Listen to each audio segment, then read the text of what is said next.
for being here today. If it wasn't for him, we'd have no way or purpose to ever be here. Well, God put it on my heart and mind early this morning while I was sitting there thinking about church. And it was from the book of Matthew, chapter 18, verse 3 through 5. Where he says, "No one shall enter into heaven unless they be humble and like a child." The only way you're going to enter into heaven is if you humble yourself as a child is humble.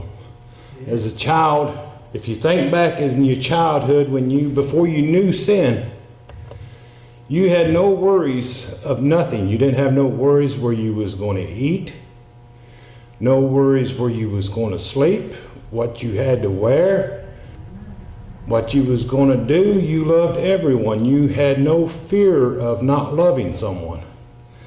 This is how you have to become if you want to enter into heaven. You have to humble yourself in front of the Lord.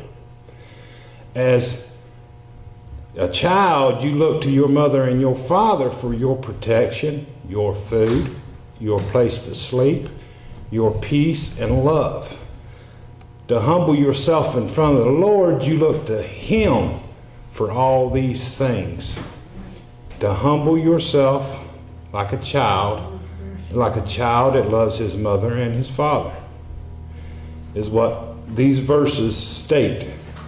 And until you can humble yourself and become a child and depend on what God has for you, you will not enter in to heaven.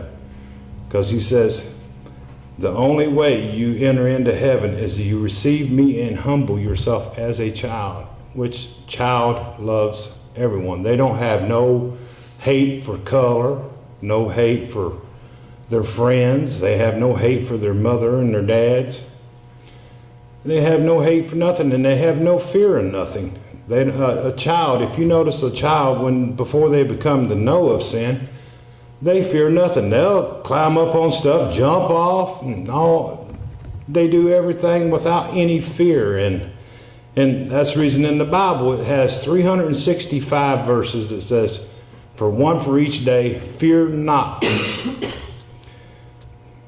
As a child, you will not fear. That's the reason God says you have to humble yourself as a child. To fear nothing. And to love all things that are good, not things of the world. The world is what is sin. The sin of the world is what you come to knowledge when you become to the age of accountability.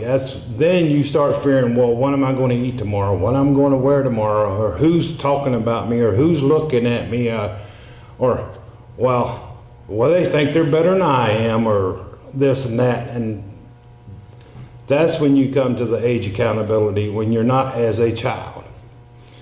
And this is what God put on my heart to say, and that's the only thing I have. And I thank Jesus for being able to stand up here in front of you and deliver what few words He gives me.